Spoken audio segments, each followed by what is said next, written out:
اب دیکھیں اس وقت پوری دنیا میں جو عیسائی پائے جاتے ہیں، ان عیسائیوں کا یا تو عقیدہ یہ ہے کہ حضرت عیسیٰ علیہ السلام ہی اللہ ہیں، اور اکثر عیسائیوں کا عقیدہ یہ ہے کہ حضرت عیسیٰ علیہ السلام اللہ کے بیٹے ہیں، الہ ہیں، اللہ بھی الہ ہے، عیسیٰ علیہ السلام بھی الہ ہیں، حضرت مریم بھی الہ ہیں، اور بعض کہتے ہیں روح القدس بھی الہ ہے۔ تو موجودہ دور کے جو عیسائی ہیں، جب وہ حضرت عیسیٰ علیہ السلام کو اللہ کا بیٹا مانتے ہیں تو قرآن کی روح سے وہ کافر ہیں، مشرک ہیں۔ اب اگر کوئی شخص یہ کہے کہ عیسائی کافر نہیں ہے، مشرک نہیں ہے، بلکہ وہ مومن ہیں، تو ایسا شخص قرآن پاک کا انکار کرنے والا ہے۔ وَمَا مِنْ إِلَٰهٍ إِلَّا إِلَٰهٌ وَاحِدٌ، اور خدا تو نہیں مگر ایک خدا، نہ کوئی اس کا ثانی ہے نہ ثالث ہے، نہ کوئی دوسرا خدا ہے نہ کوئی تیسرا خدا ہے۔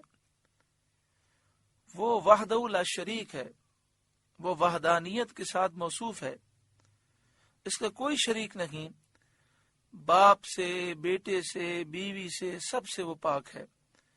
وما من الہ الا الہ واحد، خدا تو نہیں مگر ایک خدا، صرف ایک وحدہ لا شریک خدا ہے، الہ ہے، معبود ہے۔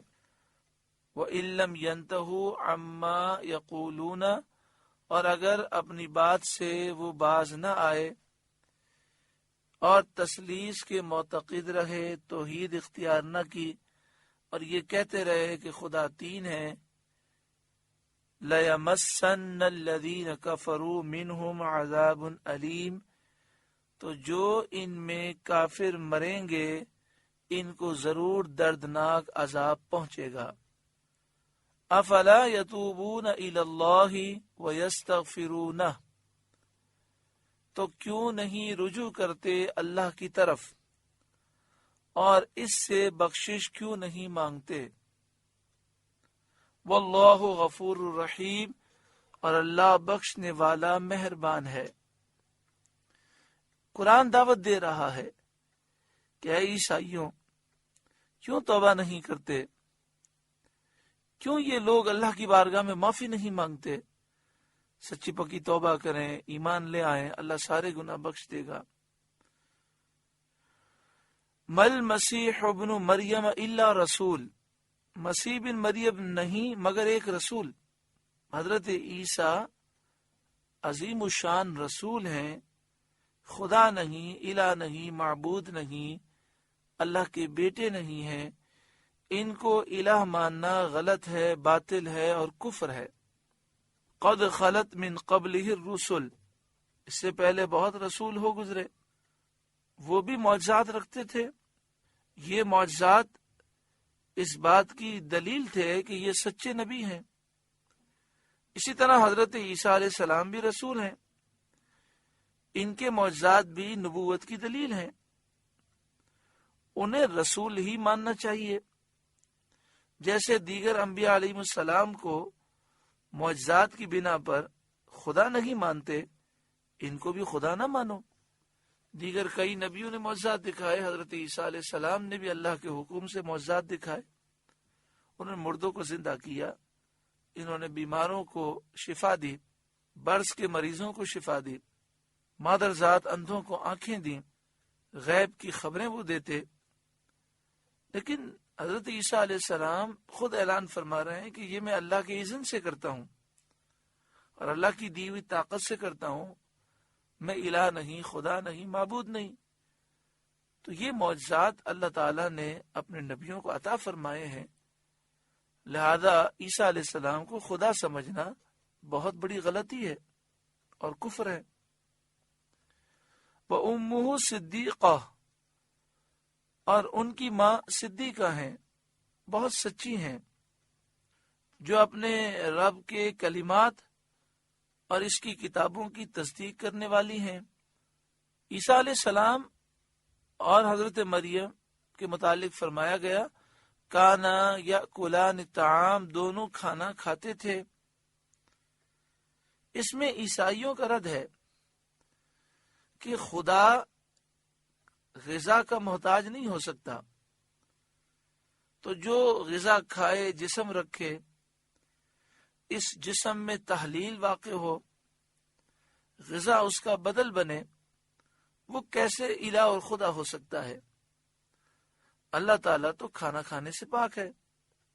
انظر کیف نبین لہم الآیات، دیکھو تو ہم کیسی صاف نشانیاں ان کے لیے بیان کرتے ہیں۔ ثم انظر انا یؤفکون، پھر دیکھو وہ کیسے اوندھے جاتے ہیں۔ یعنی قرآن مجید فرقان حمید میں کس طرح واضح انداز میں سمجھایا گیا، لیکن اس کے باوجود یہ سمجھتے نہیں اور کفر و شرک کی طرف اوندھے جاتے ہیں۔ قل اتعبدون من دون اللہ ما لا یملک لکم ضرا ولا نفعا، اے محبوب آپ فرمائیے کہ اللہ کے سوا ایسے کو پوجتے ہو جو تمہارے نقصان کا مالک نہ نفع کا مالک، نہ تمہارے نقصان کا مالک ہے نہ نفع کا مالک ہے۔ یہ شرک کو باطل قرار دینے کی ایک اور دلیل ہے۔ اس کا خلاصہ یہ ہے کہ الہ، خدا، معبود، عبادت کا مستحق وہی ہو سکتا ہے جو نفع و نقصان وغیرہ ہر چیز پر ذاتی قدرت اور اختیار رکھتا ہو۔ جو ایسا نہ ہو وہ الہ نہیں، خدا نہیں، معبود نہیں، عبادت کا مستحق نہیں ہے۔ حضرت عیسیٰ علیہ السلام نفع اور نقصان جو طاقتیں رکھتے ہیں اس کے وہ بذات مالک نہیں ہیں، بلکہ اللہ کی عطا سے مالک ہیں۔ اللہ تعالیٰ کے مالک کرنے سے مالک ہوئے تو ان کی نسبت الوہیت کا اعتقاد باطل ہے، انہیں خدا سمجھنا غلط ہے۔ جو وہ نفع دیتے ہیں اللہ کے اذن سے دیتے ہیں۔ واللہ هو السمیع العلیم، اور اللہ ہی سننے والا، جاننے والا ہے۔ قل، اے محبوب آپ فرمائیے، یا اہل الکتاب، اے اہل کتاب، اے کتاب والوں، لا تغلو فی دینکم غیر الحق، اپنے دین میں ناحق زیادتی نہ کرو۔ یہود کی زیادتی تو یہ ہے کہ حضرت عیسیٰ علیہ السلام کی نبوت ہی نہیں مانتے، اور عیسائیوں کی زیادتی یہ ہے کہ وہ عیسیٰ علیہ السلام کو خدا مانتے ہیں، اللہ کا بیٹا مانتے ہیں۔ وَلَا تَتَّبِعُوا أَهْوَاءَ قَوْمٍ قَدْ ضَلُّوا مِنْ قَبْلُ، اور ایسے لوگوں کی خواہش پر نہ چلو جو پہلے گمراہ ہو چکے ہیں، یعنی اپنے ان باپ داداؤں کی خواہشات پہ نہ چلو جو بددین تھے، کافر تھے، گمراہ تھے۔ ہاں اگر باپ دادا نیک صالح ہوں تو ان کی تعلیمات پر چلنا چاہیے، لیکن تمہارے باپ دادا تو بددین تھے، کافر تھے، مشرک تھے۔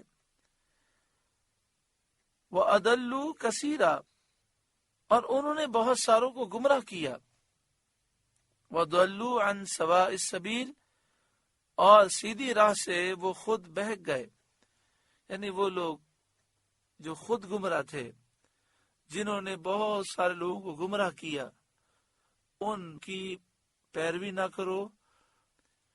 اللہ تبارک و تعالی ہر ایک کو حق کی راہ پر چلنے کی توفیق عطا فرمائے۔ سورۃ المائدہ کا 10واں رکوع مکمل ہوا۔